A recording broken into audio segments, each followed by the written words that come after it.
Hi everyone, I thought I would be back and do a little bit of the Wonder Room. Now I am looking at this double page and I've done quite a few videos from this page already, and I'm thinking that maybe I might just make this the last one and then just finish it on my own, because I think I've done quite a lot of different bits and pieces with you. However, I want to give you the opportunity to let me know if there are any specific bits you want help with. So have a look at the videos I've done. I can show you actually all of what I've done already. So we've done the flamingo picture and the clock. We've done the desk and the chair. We've done the floor and rug, so I haven't got a lot of space here. We've done the umbrella and those bits there on that page. On this page we've done the lamp, we've done the fish tank, we've done this little bunch, we've done these couple of items. Down here we've done a bit of this, the floor, and we've done a bit of the bookcase. So if there's anything else on the page that you want help with, let me know. I won't finish it until a little while after this video goes out, just to give you a chance to let me know. But I thought I would do some of the papers, the leaves and the feathers and things like that today. And as I say, it might be the last, so just let me know. Right, now a little tip for this page. I've got a piece of Perspex under the page, let me see it, to stop any ink transfer. But I've also got a little book underneath, because this is near the front of the book and it doesn't lean on my desk very nicely. So I've just put that under. I'm using my Polychromos because that's what I've used for all of the page. I don't always use the same pencils across the whole page. I sometimes mix and match, but I think because I've been doing it with you, I think it sort of makes it easier somehow. And we're going to start with the 3 feathers. I don't think I'm going to zoom in anymore, because maybe just a tad. I don't want to risk forgetting that a bit's cut off and out of view. I'm going to start with a little pot. Now, remembering our background is going to be blue, I'm actually going to do it in a blue pastel. When I finish the soft pastels, when I finished all the pencil work, I will just do it last, or else I'm going to end up smudging it everywhere. I could do it and put fixative on, but it changes the feel of the paper and I don't find it very pleasant, and that will change between fixatives. So I'm just thinking about the colour of the vase while I'm blaring on. And I was going to do it blue, but then I thought we've got a blue background going on, so I think I'm going to do it purple, or this is Delft Blue actually. It's going to be quite a different shade to the background, which is going to be quite a pale, I think. It's sort of matching with the rug. I say pointing at the rug, which you can't see because it's out of shot. So I'm going to start off with a darkish layer here, you see, and on here. So you can see this Delft Blue is quite purpley, at least I think it is. It might look differently. It's quite hard to know how it looks for you, because obviously your screen will have a different sort of brightness, etc. So what I'm doing is I'm putting more layers on the outside and less towards the middle, and I'm sort of slightly beginning to flatten it. This is curved, and we don't want it curved all the way to the centre. The sort of direction of the lines. You can just keep fiddling, and I think the bottom would be darker, so I'm going to put a bit more there. And the joy with our polychromos is you can just keep layering up until you're happy with how it looks. No, that's a bit messy. You keep going with that. You can just keep going over and over until you're happy. Now here I've missed a bit of the red from the desk, and it looks there's a whitish area, so I would probably ideally go over that. I can't remember what the shade of red was that I used, so I have to go and find that out before I do it. See, the joy with actually completing a page all in one go is that you remember these things. Maybe, not always, but now this back bit here is in the distance. It's going to be a bit darker, so I'm just going to grab a darker colour, just looking for one. Here we go. I'm just going to sharpen this. It's a dark indigo.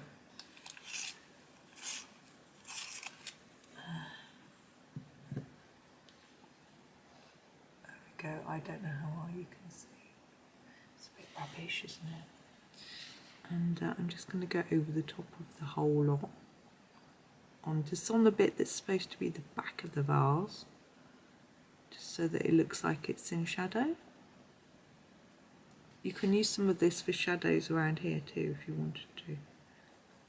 I'm not going to fiddle too much, I'm quite happy with how that looks now. Now the feathers, you could do them silver and gold. I've done silver and gold feathers before in a video, so I'm not going to do that now, or else I will be not showing you something different. I think it's nice to show you, you know, different things. So I'm having a think. I could do them all the same.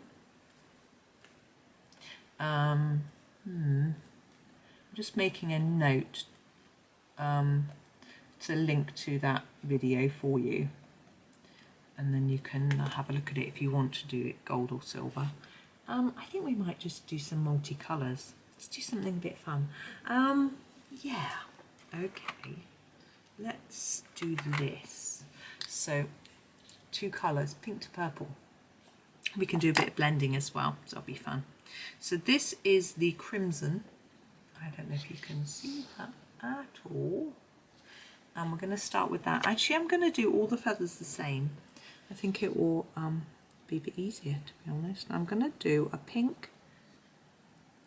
What is this bit? I want to say stem. It's not a leaf. It's not a stem like that. But I'm going to do the pink from the top end. And it'll just be a little bit different then. So a really intense layer there on the tip, and then reduce it down. I'm not going to try and shade the feather, making it dark on the edges and the centre, because it's quite small, and we're sort of using this as an exercise in blending rather than sort of shine. So, and as I say, it's quite small. But anyway, and I think keeping the same makes it a little bit easier for you and for me. I'm all for an easy life. Well, always take the easy option. Okay, now we're going to use the Manganese Violet as the other colour. I really don't know if you can see. I don't think you can. I don't know why I bother showing you really. Now this is quite a pinky purple. I want it quite intense at the bottom. It's a really pretty colour actually. I really like it. And I think for this Wonder Room, it's nice to have something that looks a bit exotic and different.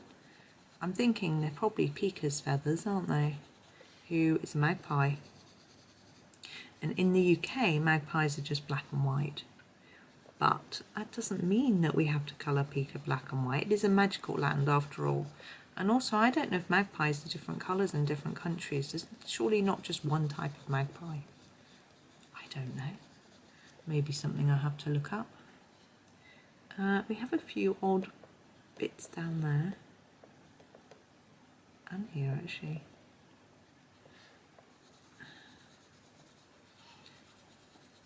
There's been a lot of talk about Johanna's new book and how Rooms of Wonder, as it's called, looks like every room is going to be as complex as this one, which some people relish and some people don't. It's going to be really interesting.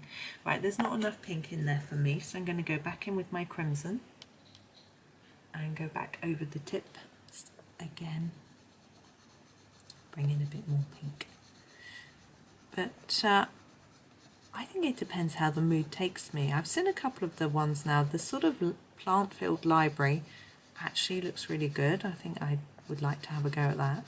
And the mermaid underwater room, that looks fun. There's a gem room which looks very similar to this, I have to say. I'm just looking at the feathers and seeing I'm happy with those. I'm going to leave those now. So that's our pot of feathers. I think the pink and purple goes quite well with the bluey, dark blue pot as well. Now, papers. Quite difficult because paper is paper colour. Could just leave it this colour, but then it looks like you haven't made any effort to colour it in. So I think what I'm going to do is to do a few touches to the paper. So this is a, looks like a reporter's notepad, and normally they are white paper, but I'm thinking if I just add a touch of cream, then it might look like I can put a few shades and shadows in. The cream on Polychromos is quite yellowy. There is an ivory which is lighter, but I want to use the cream because I want it to show up just a bit. So I'm going to sort of use it on these lower pages and maybe just over the top of the writing a little bit, just to make it look like there's something there. I don't even know if that shows up on camera. I can see it with my naked eye. I don't know if you can. So that's that one. With this one, we're going to go a different way. Just going to move my pencils, reveal my other tray of pencils. We're going to go with grey. This is a grey that I rarely use. Look how big it is. Huge. This is their warm grey 1. I don't use this very much, and I'm going to use this on this underneath page here and try and create just a little bit of shadow from the piece of paper above. I don't know whether that's really dark enough. Let's have a look. I might go in with some warm grey too. I'm just going to sharpen it, it's quite blunt, and just add a little more because I think it's quite faint. I can see it again, but I don't know. I know it's there, of course. So into here, just a bit, just around that edge, really. There we go. Now this note here has got lines on the corners, so I thought I would do a little border. What colour should we do? I wonder what it says. Look, it's got, this looks like an F, but then the rest of it you can't read. Let's do it in, yeah, let's go this colour. This is Venetian Red. I don't know why I picked that colour. And I'm just going to do like a border around. I don't know if that stands out well enough from the desk really. Maybe red wasn't a good idea. Like that. To make it look like the page has got a sort of border. And that's it. Envelope's got a stamp on it. I'm going to do an orange stamp. We used to have orangey red first class stamps. So this is like Cadmium Red, but it's very orangey. So I'm going to put that, it's a bit blunt this, make that stamp orange, like that. I think our first class stamps are still orange. So no, I bought some recently, but they were Christmas stamps, even though it's after Christmas.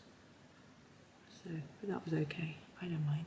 So there's that one, but I think that envelope needs to be a different colour. And I'm thinking envelopes are sometimes like craft paper, aren't they? But I need to use a different colour to what I've used for the desk. So I am going to use this colour, which is, no. What colour is that? Sorry. Raw Umber. Raw Umber. It's quite similar to the Bistra, but we're going to use it a little bit darker. So hopefully it will look different. So I'm going to press fairly hard to make it look a little bit darker. There we go. And put a bit of a darker touch around there where that paper is overlapping, so it looks a bit like a shadow. There we go. Now how are we doing? Might do this ink bottle next. I'm actually sort of thinking I'm going to use dark indigo, which we have used a bit already on this bit. So I'm going to use it quite on the bottom first, and then I think I'm going to make it full up to there. Okay. It might be slightly less dark towards the centre, which is why I've left that bit. I'm just going to fade it a bit. I think I want it faded a bit more on the bottleneck. I'm just going to erase a little bit. Okay. Oh, I just throw my eraser around. we need to do the lid. I'm just going to do it in a sort of silvery type effect. This is Cold Grey 4. And I'm just going to do it a little bit darker on that edge. On that edge it looks like a little bit of silver. Now the glass, yeah, I'm going to go with a Cold Grey for the glass, Cold Grey 3, just so it looks a bit different to the lid. It's a really small bit here. Again, I'm leaving a little bit of shine. You can't really see a big difference between the two shades of grey. And we have our label. What colour would we have on ink? Ink's quite posh, isn't it? It would have quite a smart looking label. I'm thinking we'll go with a blue. I'm not going to go with one of the ones I've used already though. I'm thinking maybe this blue, this Prussian blue might be a good one. Because we don't want it, we need it to stand out from the bottle and from the other colours we have as well. I'm just going to do it like that. There we go. I think that's fine. Now we have a couple of leaves and a key. The key is really small. It's going to be quite tricky. I'm going to do it in grey. Oh, hang on. Just need to move my pencils around again. I can't fit all 3 trays on my desk anymore. I used to be able to, but I've got a big lamp, with a big lamp base, so it makes it hard to fit it all, but I just have to move them around. This is Cold Grey 5, and it's the little key. Ooh. Here, look, very small. And what I'm going to do is I'm going to colour the circular bit at the bottom. I'm going to do each end quite hard and then fade it a little bit and leave some white to make it look like it's shiny metal. And just try and do that on all the parts. It's quite tricky, but I hope that looks okay. It's going to be quite hard for you to even see, but that's him. And we have got these couple of leaves. I think we'll just do the leaves and then leave it there. Ho-ho! And then just as I say, in the comments, any specific bits you want, let me know, or even if you're just happy for me to just finish it and you want to see what it looks like when it's done, let me know, and then I'll know where to go with it all. So the leaves, you need some greens. I want to do green. Obviously leaves don't have to be green, but I think because of the mix of colours we've got, I think green will work well on this desk. So I'm going to go for the permanent green just because I like it. No idea if you can see that. I'm going to do the little leaf. I'm going to try and do a little bit of a harder layer at the bottom and top, and maybe on the edge as well. A little less towards the middle. Gosh, the roadworks are noisy again today. They're right on the road, just opposite the house. But so that, and then in the centre, I'm going to do quite a light green. Yeah, I'm going to do it's actually called light green. I don't want it to be too dark. It needs something. There we go. And then the other one I'm going to do a little bit differently. Yeah. I'm going to start with this one. Oops. I'm going to start by dropping this pencil. This is the Chromium Green Opaque. And we're going to do the stem. Just checking you can see that you can. Here's our stem. And I think the centre bit will do dark, so we'll put a few layers here. And we'll spread it up to each of these bits of leaf. What would we call those? I've got no idea. And then grab a different colour, the earth green yellowish. It's humongous, to do these bits. I realise some of you find it really tricky using little pencils. I'm unlucky. It does give me cramp in my hand if I use it for too long. I wouldn't use one this size for a background or anything, or a big area, but this is only little And I think pressure has a lot to do with hand cramping as well. If you push really hard, it makes your hand feel more crampy.